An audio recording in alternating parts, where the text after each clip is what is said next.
This is Eric Rutan of Cannibal Corpse. You are listening to the Scars and Guitars podcast with Andrew McKay Smith. Yeah, greetings everybody. Wow, I'm a bit speechless at the moment, I must say. I had this lined up in Premiere Pro to release pending this voice introduction since about a week ago or thereabouts. I finally got around to do it, and I thought I'd just Google Tim Aymar to see what he'd been up to in the recent past. So today's date is Thursday the 16th of February, and I can see a note, well, not a note, it's a link on Google. He's dead, he's gone. Tim Aymar passed away. The band Pharaoh have posted to their Facebook page, 59 years of age. So I assume he's passed away on either February 14 or February 15. But I got to say I'm a bit speechless at the moment, so I'll do what I can in this introduction to relay as much information as I can about the conversation you tuned in to listen to, though.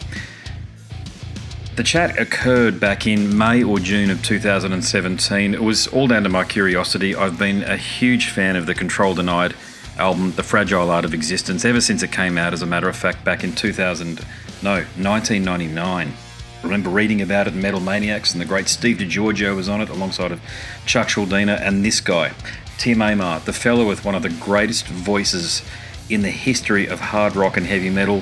You'll actually hear throughout this chat here that I mentioned to Tim that if I could borrow anybody's voice, because I sing too, I play in a band, it'd be his.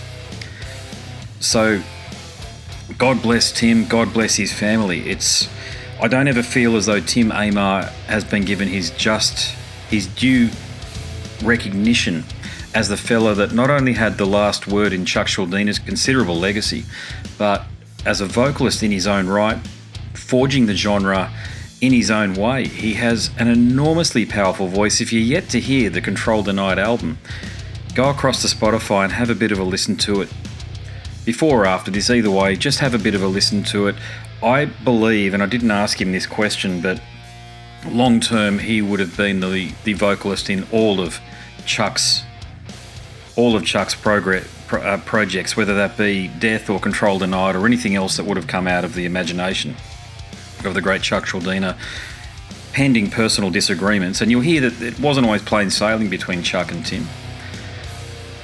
But this conversation, he's very frank, he's very real about what his struggles are, his recent struggles for the period of time that the conversation occurred. So 2017, he was driving rideshare, so Uber or any one of those other rideshare type businesses. He was doing that, and he was on Patreon or GoFundMe, one of them, asking for assistance because he was down to the seat of his pants, I think, meaning that life had been very, very difficult for him up to that moment.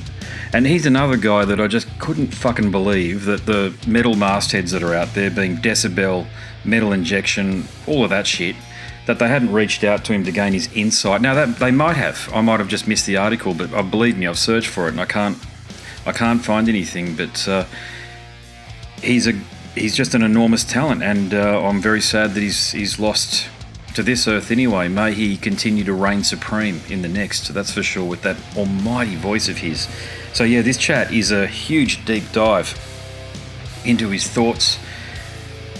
He shares his feelings on working with Chuck and the broader Death and Control Denied camp, what he's been up to with Pharaoh and Aymar and some of the other projects there. I think he talks about some teaching that he's been doing as well. There's a whole bunch of stuff in here, but this may well be the only long form. It's not an interview, I'm clear about that. It's a conversation that happened very early on in my podcasting career, but it's the only long form conversation out there featuring the fella. And I don't know what to say. Yeah, a bit lost, even though I've spoken a bit here. People who listen to the show are used to me doing this, so whatever. The conversation kicks off with Tim responding to my question about a comment that he made on Facebook that, ironically, life was looking like as though it was on the upward trajectory. So here he is, the late, great Tim Aymar. Finally, yeah, it was pretty rough there. Yeah. Rough for a few years, and but just when you think it can't get any worse, That just has a way of biting me. Yeah, no, fair enough, mate. Fair enough. Yeah. I had health issues, and trying to fix the health issues made things worse. Yeah, gotcha. Well, mate, you'd be pleased to know, mate, there was a lot of concern in the metal community for you. So I'm glad to see that, mate. When you called, people responded. I am so thankful for that, man. I tell you, you never know. You're not wrong. Just, I have these pain issues, and I guess you probably understand if you followed me on Facebook at all. Sure, I do. You know, I have chronic pain from injuries in the past, from doing all kinds of things. You know, some of it my own fault, some of it work accidents, but you know, these injuries have accumulated, and you know, I found myself in a position where, you know, the pain was keeping me from going to work. Yep. And I applied for a disability to at least have some income. Well, it took a year and a half, and then the attorneys finally decided to drop the case because I was working to keep a roof over my head. I don't have family handing me money to keep me, you know, to keep me a roof over my head and food in my belly. I got to do that myself. Yep. And I don't know. I asked my attorney, you know, how many cases do you have a year like mine? And he said probably 600. The firm has maybe 600 cases a year. I said, well, what do the other 599 people do for a year or more while they're waiting for their hearings? And he said, to tell you the truth, I don't even know. So do you expect me to be homeless? Because, you know, I'm not going to survive that. Yeah, it sort of puts you between a rock and a hard place, doesn't it? Yeah, I really was. Yep. And fortunately, I had the moral support from people around me, and some people around me. Some people made it even worse, but they convinced me to put up a GoFundMe on Facebook. Yeah, that was and a good the idea. fans responded, and I couldn't believe how quickly they responded and how generous they were, because in a matter of a couple days, I had more than enough to start my Uber escapade here. Yeah, fantastic, mate. Yeah. But I had enough. There was enough of a buffer that I could keep my rent paid until I got things rolling. And then after that, a month or two later, you know, things are still going with the Uber. But one of the things that happened, like back in October, my doctor had recommended some pain medication. I said, I don't want to take anything addictive, so absolutely no opiates or opioids either. No, I don't want them. I've watched too many people get hooked on them, and trying to get off them is even worse, you know. So he had me try what's called gabapentin, which is for the nerve damage that helps with the neuropathy in my hands. And, well, I'm the lucky guy. I mean, only a few people out of 1,000, I guess, get the symptoms that I got. I was suicidal. Jesus, okay, yeah. And it was helping the neuropathy a little bit. But, we can't live with suicidal. That's not going to be productive. Yeah. So as I'm withdrawing from that, he put me on an antidepressant that made me sleep for about 20 hours a day. Well, nobody understands that you're on an antidepressant that makes you sleep 20 hours a day. Yeah, they tend to do that for some people. Those bloody things. Yeah. Right, and that's what happened. I'm just that lucky guy that I get those side effects. Yep. And so I got off of those, you know, and it took maybe 2 months, 3 months it was from October until about the middle of May to get on and off these drugs. Definitely not. I mean, they might, if whatever they're helping with the pain, they're not helping with my life at all. Yeah. Mm-hmm. And then I have asthma as well. The weather here is it's been pretty crazy. We didn't get spring until a few weeks ago, and everything just popped up. All the trees, all the flowers, everything popped up at once. And the pollen count here is just ridiculous. And here I'm driving a car, so I'm breathing even more pollen than I would normally just standing or, walking. I'm breathing probably 100 times more pollen that way. Are you in are you in Pittsburgh? Are you back in your hometown? So my asthma put me in a hospital. What's that? Yeah, I'm back to my hometown of Pittsburgh. Yeah, gotcha. Yep. So I ended up in the hospital. I had an asthma attack so bad I thought I was actually going to die. I only live about a mile from the hospital, so I made it to the hospital and put me on the machine with the albuterol for maybe an hour. But I was breathing again in like 10, 15 minutes. Yep. And they sent me home with prednisone in me, and a prescription for prednisone, a steroid to help heal the lesions. When you have an asthma attack, it puts lesions in lungs. And so I'm the lucky guy. The side effects of the prednisone are horrible. So I was suicidal from that and went into a bout of depression and anxiety that I've never experienced in my life so badly. And from the pain, I've had this pain problem for about 20 years. The pain that causes depression and anxiety. So it's a vicious cycle. The pain and the asthma are both causing anxiety and causing depression, and then they give me these drugs that make me suicidal. I can't win. Jesus, yeah, mate. Well, it's a shame. But luckily it was only for a week. It was only for a week, and I got off that, and I'm feeling a lot better. Sounds like as though you've retained your sense of humor. Yeah. You try, yeah. All right, I'm mate. I'm ready to start moving forward.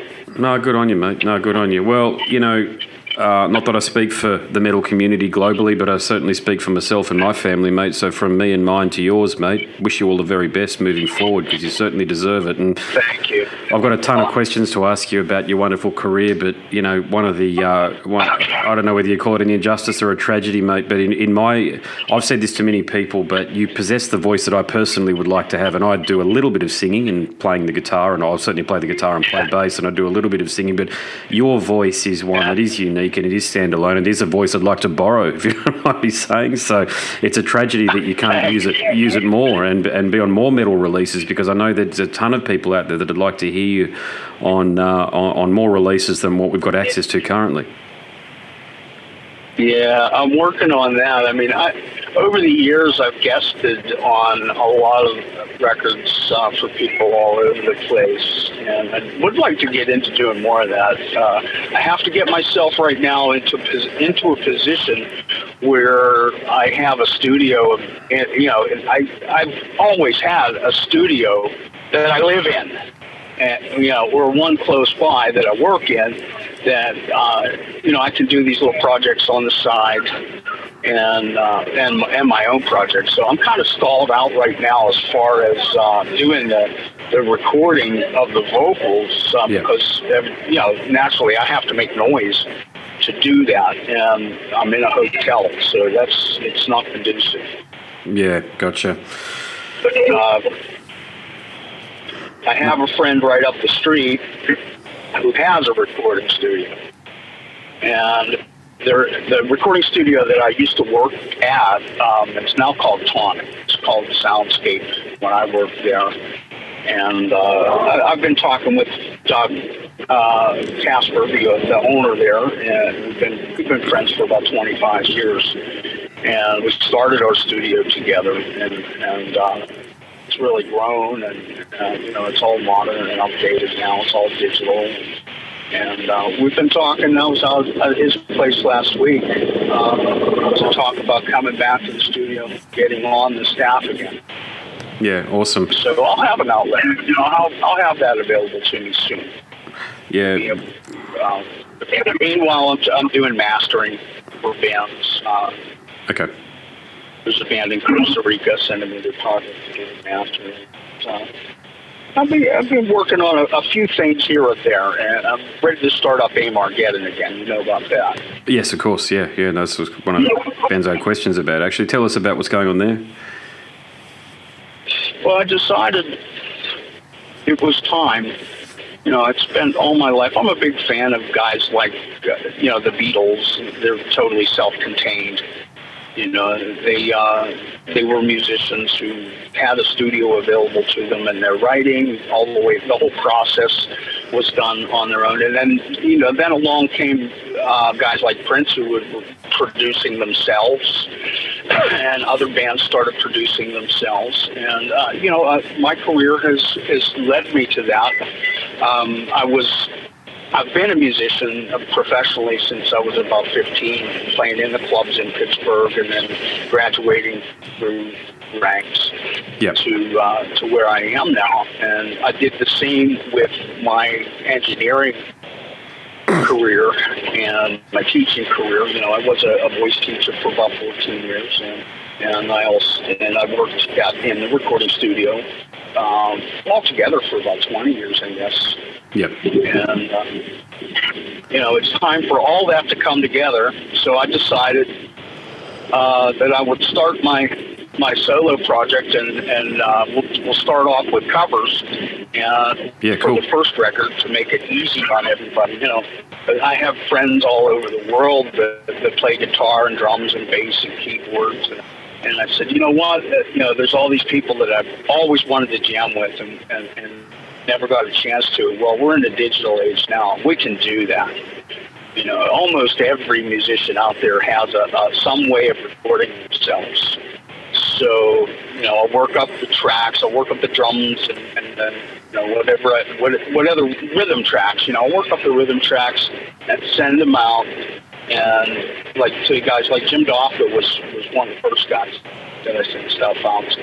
My best friend Mike Proctor does all the rhythm tracks with me. I work up the drums and the bass, and I have a couple of bass players. There's a whole list online of guys that will be involved. Now I can just send them tracks. They send me back their track, and I mix it. And it's fair enough. So I have no excuses. If it sucks, it's on me. But so far, it's not sucking at all. It's really been a great experience. Good on you. And there's a lot more coming. If we have 4 or 5 songs done, and the rest are coming slowly. Like I said, I just need the facilities. Mm-hmm. Fair enough. Hey, I'm going to change gears for a second. Myself included, I think the vast majority of people that will be listening to our podcast here know you as the final voice in the significant body of work from Chuch Schuldiner. So the two of you became bandmates in Control Denied after Chuck had released the final album in the Death catalogue. Now, I've done a bit of preparation for our catch-up today, and I've read many of the interviews with you posted online, and you've already offered answers to the questions about the timeline and the episode of events that led to the two of you meeting. So for our chat, I thought I'd do something a bit different and ask you in your own words to share with the listeners about your relationship with Chuck and the special bond you shared. Yeah. Okay, that's good. I'm tired of answering the same questions all the time. Yeah, I can imagine. I read a couple of interviews with you, and you do seem to get asked the same questions all the time. So I thought, I'm going to mix this one up a little bit. Yeah, there's only so many ways you can reword something. Yes, totally. Yeah. So you and Chuck, you were mates. Yeah, we became good friends very quickly. It wasn't hard to be friends with Chuck. For some people, yeah, I guess it was. But he was a friendly person like myself, and a hippie, pretty laid back. we like all the same things.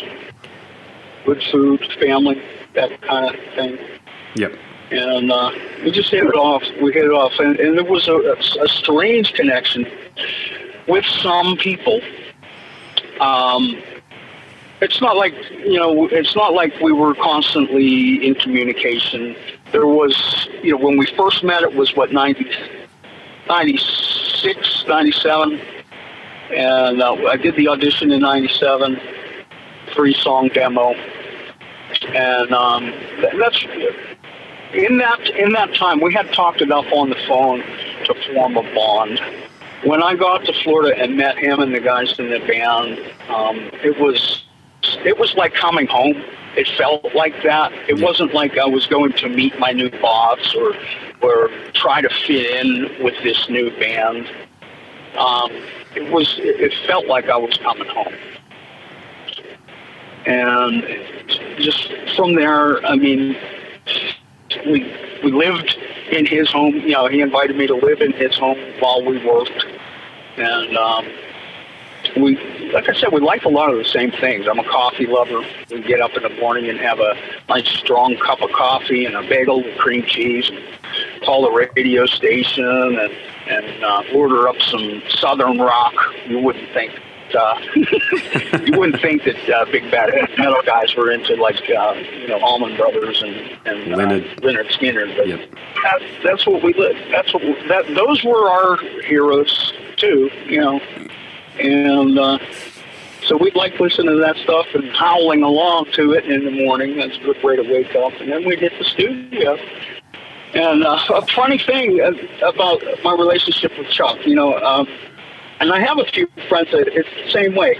You don't talk to, just because you don't talk to a friend every day doesn't mean that you're not their friend or they're not your friend. Agreed. Yeah.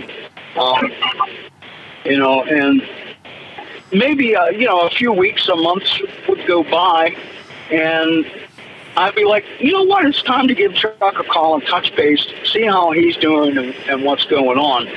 And I go to pick up the phone, and it rings, and it's him. Yeah, you had a good connection. And that happened a few times. Yeah.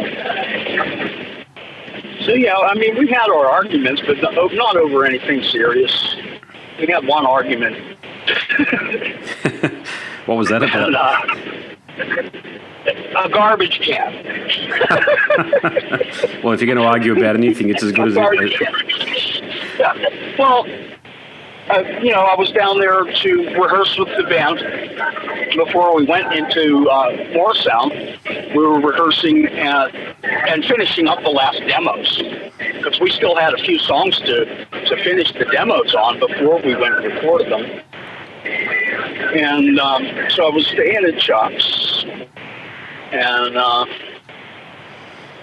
lost my track here. This truck pulled in and distracted me. The guy jumping out with an orange suit like he's a runaway convict or something. You're saying you're staying with Chuck? Where was I, Andrew? Oh, you're saying you were staying with Chuck? Yeah, I was staying with Chuck. We were working on the record together. I don't know what the point was now. That's what happens when you get old. Yeah, I know the feeling. So you may have already alluded to this, but was there a moment when you were working with Chuck that you felt this whole thing just feels right? Oh, immediately, yeah. As soon as we started working in his home studio back in '97. It was just, like I said, felt like coming home. It felt like we had worked for years together. He had a different approach to recording and producing things, and so did I. But when you put those two things together, man, I mean, it just flowed. Yeah. And the workflow was so easy. There was no butting heads over things. Okay, let's do that again. Let's try it a different way.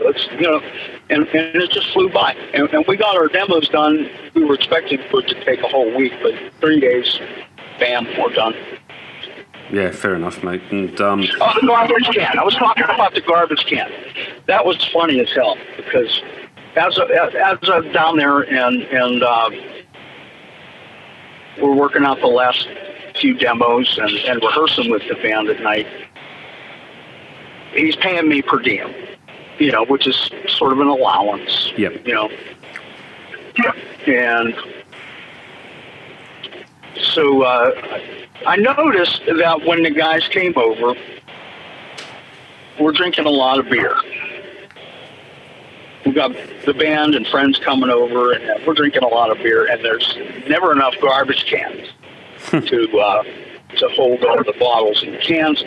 So I went to the store and I bought a garbage can and some garbage can liners for Chuck's plates, and he got mad. He says, "Don't be spending your money on me. I'll go buy myself a garbage can." And I said, "Wait a minute.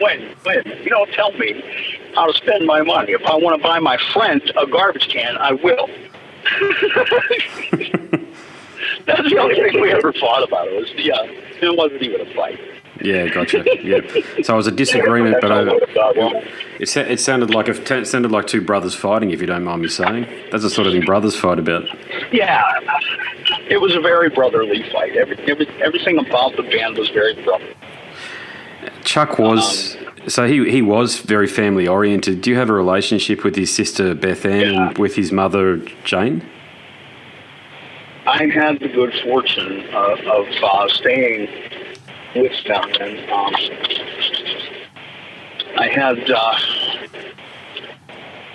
I was producing a guitar player, a female guitar player, and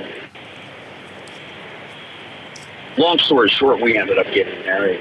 She wanted to put a band together, and she's a death metal guitar player, and big fan of Chuck's, and I said, well, you know what, the best place to do that is in Florida. And either Orlando or Tampa would be a good place to find killer metal players, bands, and I'm sure I can find a studio to plug into down there. So I talked with Beth Ann, and she said, "Just pack a bag, just get down here.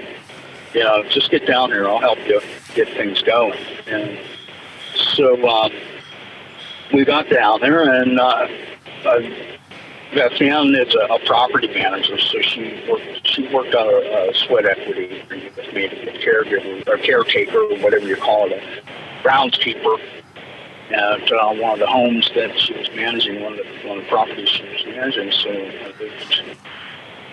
my wife rent free in a beautiful home, and then I worked for her fiance was. He had a construction company that did the rehabilitation on these luxury homes in Orlando. And so I worked with him for a while. And, that was right after that we had the housing crunch. A lot of people lost a lot of money and weren't buying luxury homes at that time. So I got laid off, and I went to another company and did well there. But yeah, I had the Schuldiners to help me through that, and during that time, I got to be even more familiar with Chuck through his mom, and it's just one of the things his mother always said is, "You even look like brothers." And you guys yes, I can see that now. Yeah, you're right. Yeah, the same, you act the same, you have the same ideas, the same demeanor, and it's like your brothers. Yeah. What do you think? What do you think Chuck would be doing if he were around in 2017? What would he be doing? Yes. By now, I mean, he'd be what, 50, 51 by now? Yeah, 50. Yeah, apparently 50, this year he'd be 50. Yeah.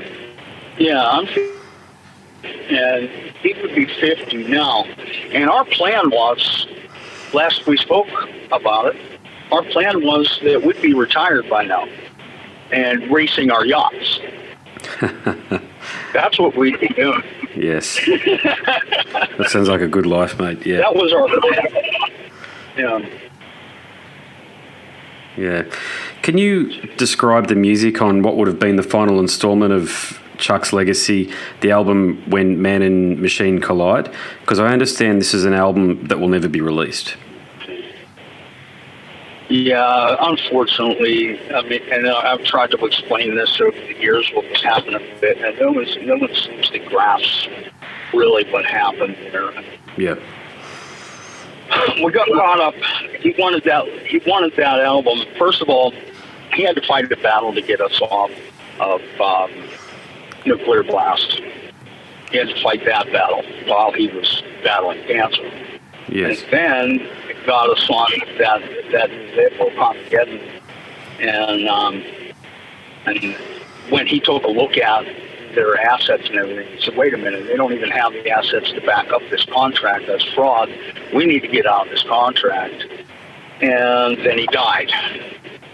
So he told me in the meantime, and the rest of the guys, don't finish the album till we get out of court. Whatever happens, whether I live or not, we're not going to finish this album until we get out of court with it. And so it took 10 years and Eric Reif finally stepped in and settled out of court. So we at least got the rights back to it. But in the meanwhile, what happened was Chuch he had been doing the best he could under the circumstances. So he got some things recorded at Morris Sound, and some things he took home, because it's expensive to do the experimenting with things in the studio. So he took rhythm tracks home and worked out solos on his hard disk recorder. And we thought those had been saved for posterity so that we could use them when the time came. Yep. But it's just the nature of the beast. The equipment that they record only does live for 5 years, and it's 10 years later, so that data was degraded and scrambled all over the hard drive. Oh, yeah. And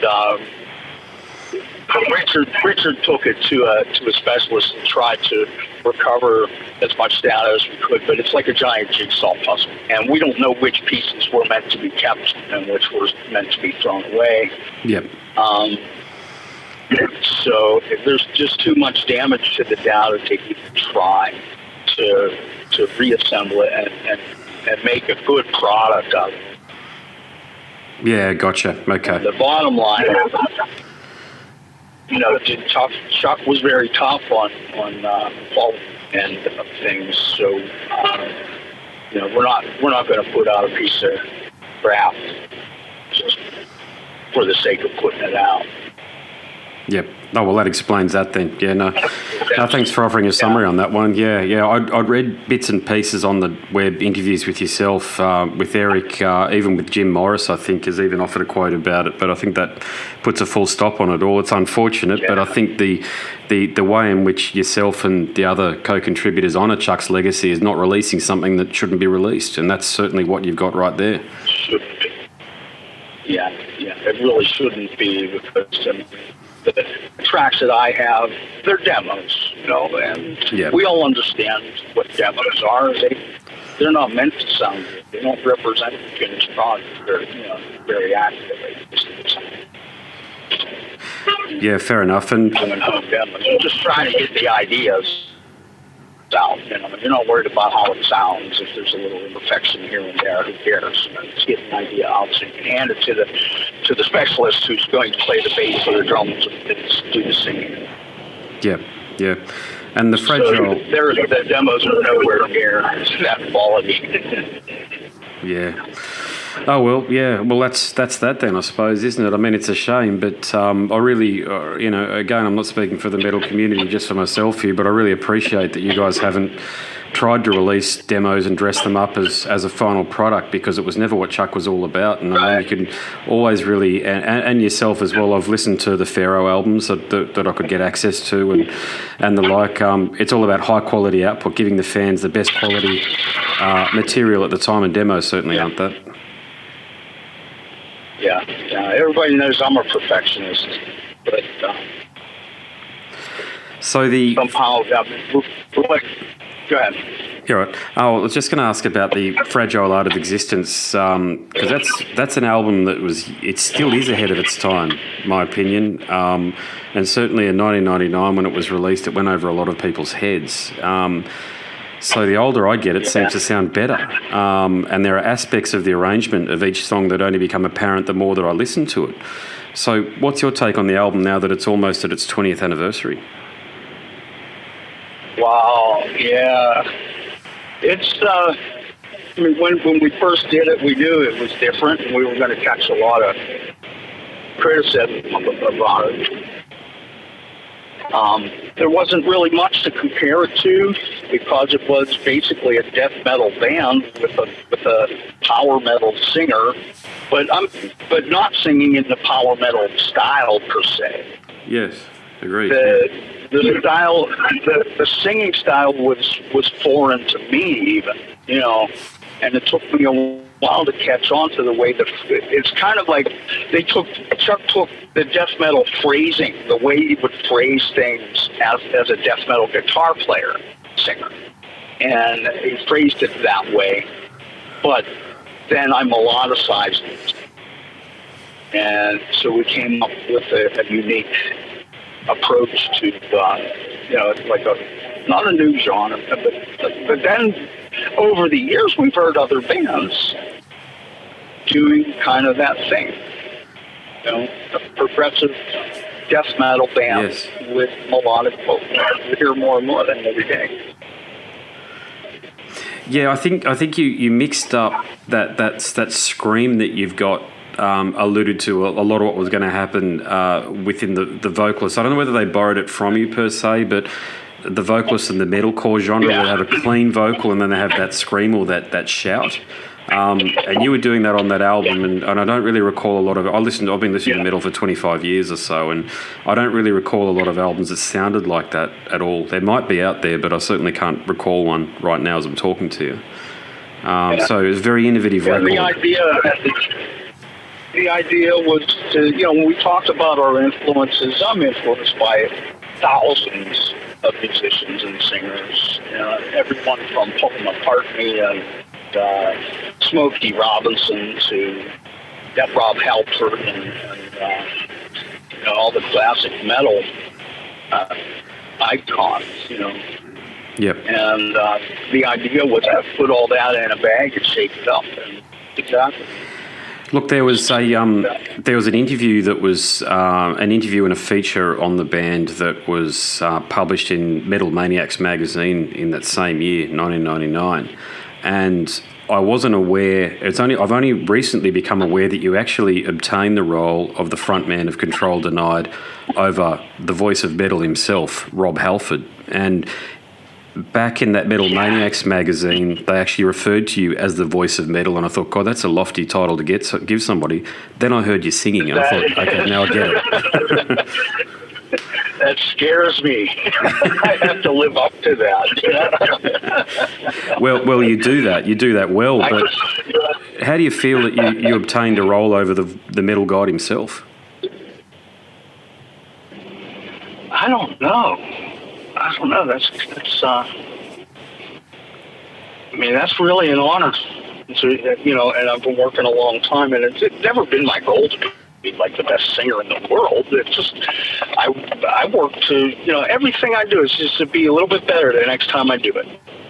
I'll do myself the next time around, and it's always about the song. Is what I'm doing the song justice? Is it taking the song where it needs to go? That's what I'm thinking when I'm singing. Not is everybody going to like this, and are they going to make me the king of metal? No. Yep. But recently, a couple of years ago, I read a reader's poll where they put me in the top 100 of the greatest hard rock and heavy metal singers of all time. Number 98 on the list, but hey, I'm on the damn list. Yeah, you're on the list, yeah. No, that's a good feeling. What was the publication that was organised through?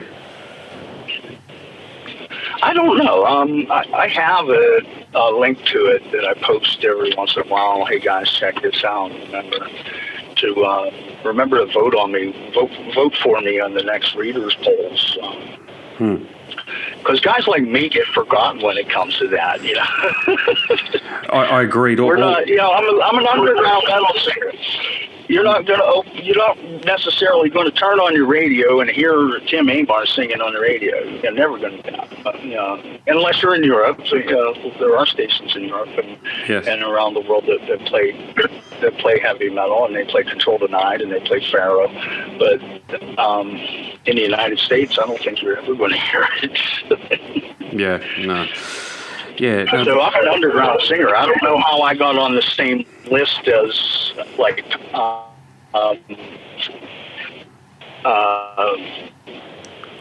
Ronnie James Dio and Rob Halford and well, I think it honors your wonderful legacy, and look, you do.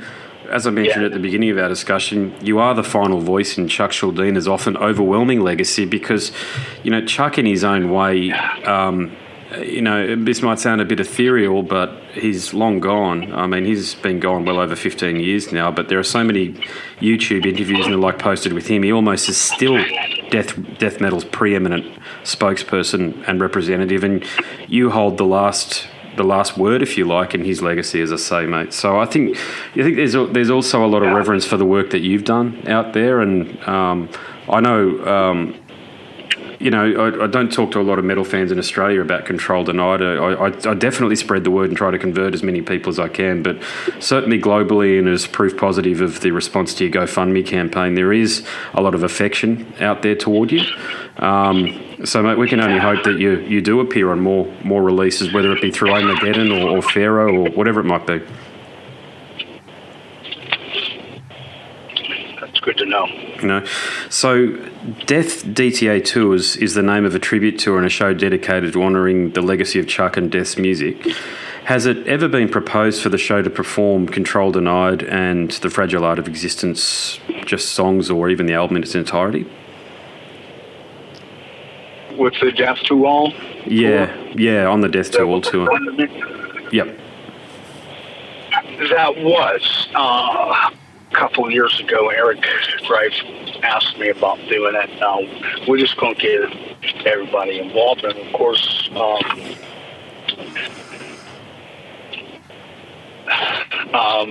Shannon had his own health problems. Yes, I read. Yeah, some heart issues. Yeah. And then, you know, Steve, I think Steve was on the tour, wasn't he? Yes, he was, yeah. I think Steve was on the tour. We talked about doing it, but I think the issue was who was going to play Chuck's parts. That's a. Yeah, sure. I don't know.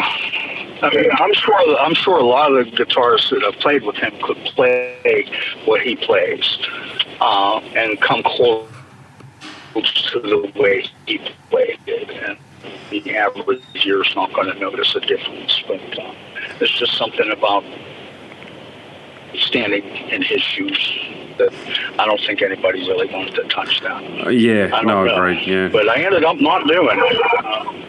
Yeah. We even talked about bringing Pharaoh on as an opening act to make it. Yeah, that'd be fantastic, mate. Yeah, more beneficial for that part of my career too. Well, I think it gives fans fans an opportunity to see it. Yeah, I'm here. Yeah, wonderful. And I was going to ask if there was a possibility that the show could even include performances from when man and machine collide. If the stars ever aligned and one of Chuck's guitarists like Ralph Santola or Paul Masvidal was available, do you think you'd step up and do that? Yeah. Cool. Wow. I mean, that would be totally awesome, and we could probably pull that off between Paul and James Murphy. I know he would love to do it. Oh, yes, yes. And Ralph. I mean, it could be done, but it's a matter of us. We'd have to get together. We'd have to work on it, and of course, we wouldn't be sure it's exactly what Chuck had in mind. Yeah. Because we're talking about unfinished demos, and naturally he would have been there to coach us and get us to bring to fruition the original idea he had. I'm going to name some co-contributors and bandmates to the Control Denied project, and if you're able to offer a quote about your experience working with them, that'd be great. So the first name that I had was Richard Christie. Richard Christie, oh my God, what a guy. He was a lot of fun. Of course, he's a really funny guy, and all the guys in Control Denied have really good senses of humor. So Yeah. it was really fun working with him. I mean, he picks up on things so fast, which is one of the things that I really love about him. He'll come up with an idea, he'll work it out for 5 minutes, and okay, there you go. That's what it is. And he's not And although he is funny and silly and comical on one side, he's really serious about what he does on the drums. Yeah, you can tell. No joke. Yeah, he's one of the most inventive drummers of the modern era. There's no doubt about that. I know his regimen, how strict he is with himself when it comes to practicing the drums. So, Yeah. he's a killer. All right. That about sums up Richard. And the next person on my list is Steve DiGiorgio. Steve is just an awesome guy. I didn't get to meet Steve at first because, of course, Scott was the original bass player. Yes. And when Steve came aboard, we had only talked online and on the telephone a little bit here and there. Welcome to the Brotherhood, basically, was the conversation. And can't wait to meet you. And then when we did get to meet, it was under sorry circumstances. Chuck had passed away, and I went down to the memorial, and that's where I met Steve. And, yeah, gotcha. So obviously a lot of there is a bond. Oh, of course. For the little bit of time that I met Steve,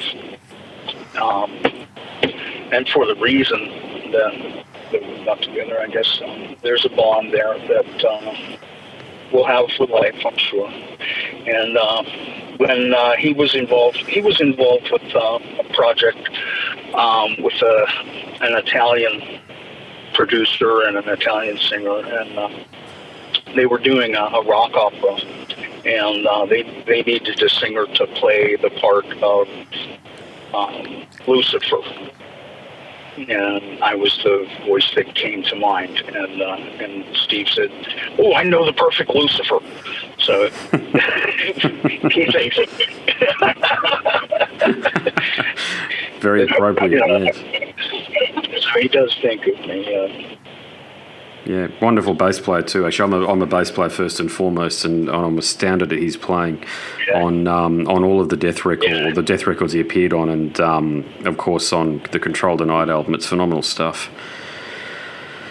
Yeah. The next person is. Yeah, it's funny. You see Steve with his beard, and he's all metal, and you might get a different idea of what kind of personality he has. But really, he's like a lot of heavy metal and hard rock musicians that I know. They appear to be really tough guys, but when you meet them, they're really just nice, genuinely sincere people. Yeah, that's certainly been my experience as well, meeting people, including your good self, mate. This chat's been fantastic. Yeah. So, the next person on my list is, we've already mentioned him, but rest in peace, Scott Clendenin. Oh my God, Scott. Scott and I hit it off pretty well as friends.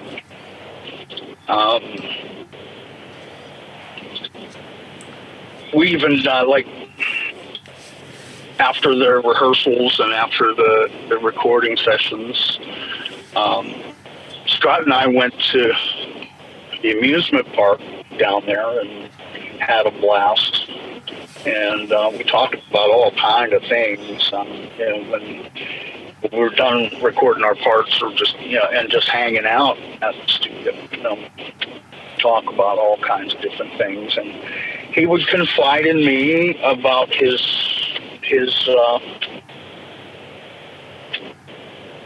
issues that he had with death, and I think the last real conversation I had with Scott was about issues that he had with death, and I said, look, this isn't death, this is control denied. You're going to really have to just put all those issues behind you. That's not fair to me. Yeah. And he said, you know what, you're right. So he tried to forget about the issues that he had with death, and I had the same conversation with Chuck. Chuck said, "You're absolutely right. It's not fair at all that you walk into a situation that has problems from a band that this isn't anymore." Yeah. And yeah, fair enough. Unfortunately, we lost Scott before I had any chance to. Let me rephrase that. I did have plenty of chances, and I feel bad about it to this day. I did have plenty of chances because I moved back to Tampa. I was only maybe an hour or two away from coast, and I could have gone to visit. I could have hung out with those guys. I didn't make the time to do it, and I really regret that. Yeah. How do you think Scott is remembered by the metal community? I don't know. I try to keep my business to myself, and I'm not worried about the metal community. Yep. Too much, I don't know how they feel. Well, my own thoughts are he's a wonderfully forthright bass player. He's an excellent bass player, and I think his contribution to the live concert that Death released from LA is a wonderful testament to his playing. I think he and Steve are easily the two standout bass players that Chuck worked with through his tenure in Death. I concur. He was a solid bass player, really. Yeah, fair enough. And the next person is Shannon Ham. I love Shannon. We call him Shandini. Well, he has a habit of disappearing on us. Shandini, right? Finally, he's one of those guys that, and kind of like me, I have the same thing in me when I get, I'll just get the urge to be alone. I need to be alone, so I'm going to walk off into the woods. I'm going to find a rock. I'm going to sit on it until I feel like I don't want to be alone anymore. And that's what he does. Yeah, fair enough. I finally got to do a gig and play with him live. I don't know how much you know about the Costa Rica gigs that I did. Yeah, I was going to ask you about them. So there's a tribute band. There's a fortnight tribute band. Actually, probably a few of them by now. And Death tribute bands, of course, down in Costa Rica. And I was mastering an album for a band down there, and they asked. After I started mastering their project, they said, well, I'll tell you the truth, we're a Control the Night tribute band, and we have an agenda here. They said, we have our money saved up, and it would be the opportunity, the chance of a lifetime to have you come down here and sing and do a concert with us. And so I did. It was that easy, And if they're that into it, that it means that much to them that they would learn all the material and prepare for it and have a promoter work on his end of it. And, yeah, I'll do it. So I did the first one, And a few months later, I guess the first one was the anniversary of Chuck's passing. Or what? No, it was the anniversary of his birthday was the first one. And then on the anniversary of his passing, they asked me again to be on the show. And I said, well, I would. But I would also like to see if any of the other guys would like to be involved. So we tried to get Richard and Steve and Shannon to come down. Richard is really busy with the Howard Stern show, and I just didn't feel comfortable with playing that material without Chuck, and I understand. He was very close to Chuck, and it just stirs up emotions that you really don't want to be stirring up all the time. Yes. I get it. And Steve was busy doing something else, no problem. Would have loved to have him on it though, but Shannon did make it, and we got to share a hotel room and do some bonding, and talking, and but more importantly, we got to rehearse together and coach the other players on their parts, and finally we got to play on stage together that material. Yeah, phenomenal. Yeah, I've seen there are videos posted. I've always had of all the guys in. Go ahead. I'm sorry. No, you're right. I was just going to say there are some videos posted to YouTube, I believe. Yeah, there are. Yeah, the audio quality leaves much to be desired, but the videos there. Yeah, no, it is indeed, yeah. Sorry, mate, what were you saying before? I think of all the guys in the band, Shannon and I were the closest. I spent more time with Shannon than the other guys. So, we had a stronger bond than the rest of the scene. Okay, yeah, a pretty good summary on that. We've talked more on the phone. Yeah. And the final name I've got on my list here is I should say, Jim Morris. Jim's awesome. When I grow up, I want to be Jim Morris. I think there's a bit of all of us that want to become Jim Morris when we grow up. There's no doubt about that. If you're into music and mastering and recording and the like, yeah. Yeah, I mean, as an engineer producer, I was totally impressed. I got to hear demos of things. He would pick me up. Jim would actually pick me up at the hotel in the morning to go do my vocal sessions.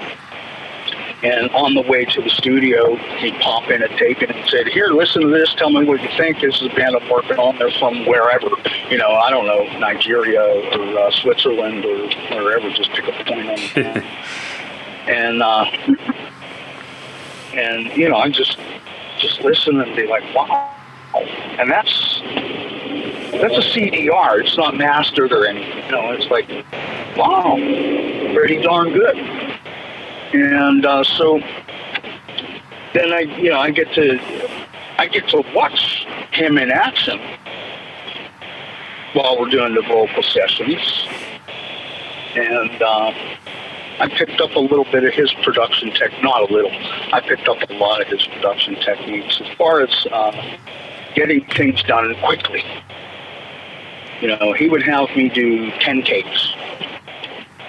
Yes. Not do one take and say, okay, let's do another. He'd say, okay, we're going to do 10 takes of this. And we do 10. And we might do 10 more. He'd say, just change it up when you get to the second half of it or whatever, Yep. And, that's it. And picking through the takes and comping them and everything. The techniques that he used it made sense to me. So, when I'm producing someone else or I'm working on something of my own, there's Jim Morrison.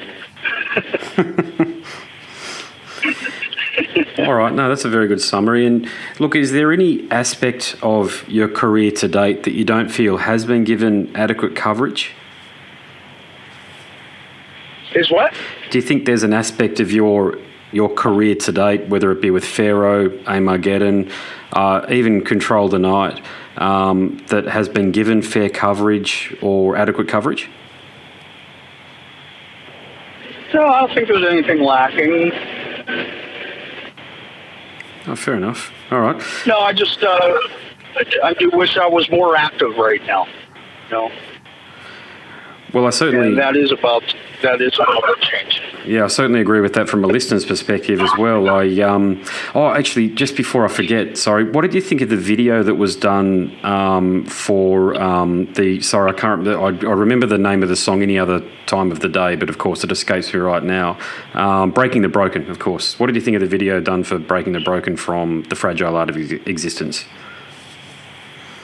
I love it. Yeah, likewise. I think it's awesome. Yeah. I mean, that's the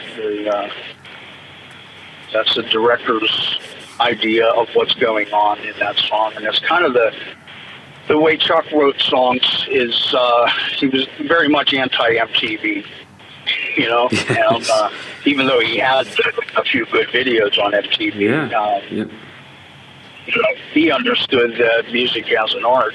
It's not to be taken literally. You're supposed to make that story up in your head and make those pictures in your own mind.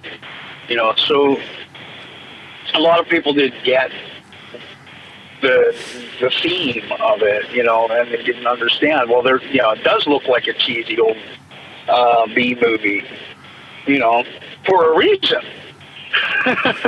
It wasn't by accident, you know. Yeah, but I like it. So there were images of pages or like a diary or a notebook that had some words and some drawings and like doodles, if you like. Was that meant to represent Chuck's thoughts, how he wrote them down, and his images as he put them to paper? Yeah, I believe a lot of them were literally he had what he called the book of death, where he kept his scratch ideas of everything. Yeah. Yep. And I think that's what we're looking at in the video, or a representation of it. Yeah. I know he did keep a book of death. I particularly like... I keep a book of doom. Hey, don't we all? Yeah. I particularly like in that video clip, though, how the framed images from the album sleeve periodically appear. I think that really... to use the expression, it really frames the members of Control Denied very nicely, because that's really the last release we're ever going to see from Control Denied, as far as we can really all see, isn't it? Yeah, unless somebody does another video. You know. All right, mate, we're almost near the... You know, I would like to see more of that. I would like to see more of that. You know, to have the fans and you know, filmmakers out there taking interest in Control Denied and maybe even Pharaoh, and do their own interpretation of the videos. Well, of the music. Well, yeah. And do videos for us. I couldn't agree more, and I'll just share my own experience quickly. I was in a band called Cross Trigger, a local band here, and look, we released an EP, and we reached out to a bloke who was doing his like an assignment for university or college, and asked him if he was in audiovisual, and asked him if he wanted to do a video for us, and of course he did it. It could be fairly straightforward to get these things done. So it's kind of like two birds with one stone scenario. Mm-hmm. You know. All right, so I'm almost at the end. So I've got 3 questions. And look, I do interview a lot of musicians and artists, and I'd love it if you could humour me here and play along. Your answers could be as not safe for work as you like, because we're an R-rated program. Let's put it that way. Tim Aymar. Choose 3 words to describe yourself.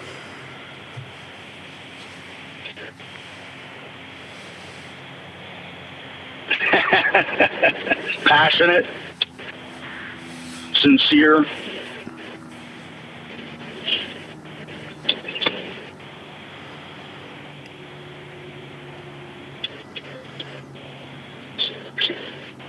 humble. Nice. Passionate, sincere, humble. That sounds about right. Next question. If you could go back to when you were 18 and give yourself some advice, what would you say? Keep your day job. That was quick.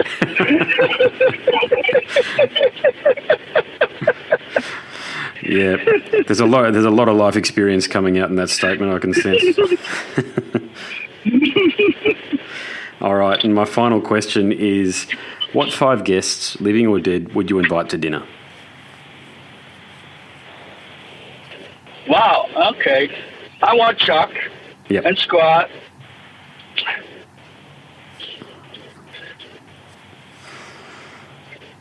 Yep. Let's see. I miss my brother Danny terribly. Danny. I think he would get along with those guys as well. Yeah, my brother Danny. Bring my mom along. Wonderful. Yep. And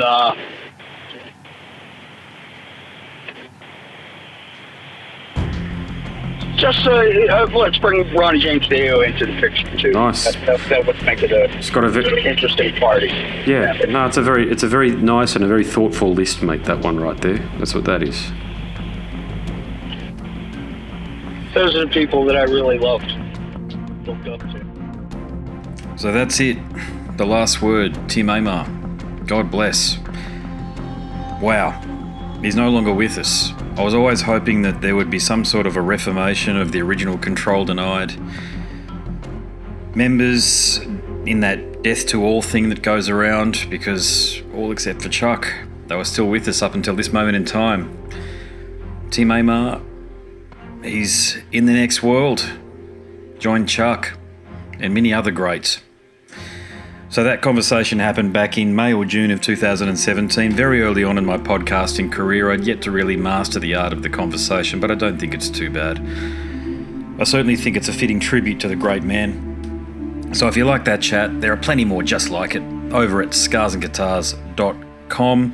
If you like Cradle of Filth, I've conducted plenty of interviews with all of the important people that were a part of the band throughout their 90s epoch. And if you like listening to the show, maybe you like reading, because I have written a book, Scars and Guitars Volume 1, Conversations from the World of Heavy Metal and Beyond. Tim Aymar does feature amongst those pages. So click on the link in the banner of the website there. You'll be taken to a marketplace of your choice and you can download a sample. If you do complete the purchase, hit me up, because I want to thank you personally, and there's some more information to come about the book. But before I let you go, thanks very much for listening to this one. Appreciate it. My name is Andrew Mackay-Smith, and I'm the host of the Scars and Guitars podcast series. Until next time, it's a very goodbye for now. This is Eric Rattan of Cannibal Corpse. You are listening to the Scars and Guitars podcast with Andrew Mackay-Smith. I've been the host of the Scars and Guitars podcast since 2017. The first musician I interviewed for the show was David Vincent from Morbid Angel, and things have just snowballed from there. In all, I've posted almost 650 podcast episodes featuring conversations with many of the leading lights of rock, heavy metal, and beyond. It just got to a point where I thought, I need to write a book about all this, so that's exactly what I did. In Scars and Guitars Volume 1, you'll read a heap of deep reveals and commentary, such as Des Pharaoh talking about Coal Chamber and why the band will never return. You know, if you're a band just starting out, you need to hear me. Do not start a band with partners.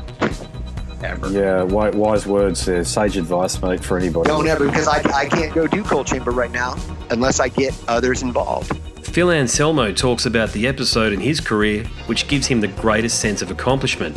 I think the staying power of the fans and the staying power of the songs, you know, whether it's Pantera, Down, or Superjoint, the fans remember the songs. Alex Skolnick from Testament confirms that, yes, playing the guitar in Ozzy's band is anything but an ordinary gig. Will Silenos from Dimmu Borgir write a book? Pa from Sabaton gives advice to people who want to start a band. Look at the team around you, look at the bandmates. If the guys want to be on the stage, then it's all cool. If the guys want to be backstage, then it's not gonna be cool. Current and former members of Cradle of Filth discuss the band's seminal 90s material. Read about the reaction to George Lynch and Mark from Suicide Silence's comments when they throw shade at then President Donald Trump. We have this idiotic monster, this egotistical, self-aggrandizing, complete piece of shit in there. I just can't understand how we've gotten to this place. And yeah, we kicked a hornet's nest with Sepultura. Percussive overlord Gene Hoglan talks about recording with Chuch Schuldiner. Chuck was always, he was very, very open-minded, and he was into having his musicians that were playing with him just reach out for the best stuff that they had. Phil Campbell from Motorhead discusses what it takes to get sober. John Five answers his critics who dismiss his tenure with Marilyn Manson.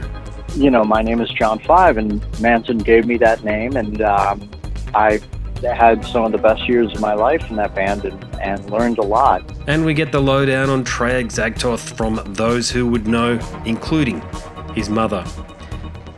All across Scars and Guitars Volume 1, there are moments of tension, relief, tragedy, exhilaration, and throughout it all, you'll obtain insight that I believe no one else has managed to obtain from many of your favourite artists. So treat yourself. Scars and Guitars Volume 1 is currently available as an ebook with a print edition on the horizon. Follow the links attached and download a sample. I'm sure you'll be compelled to read the whole book.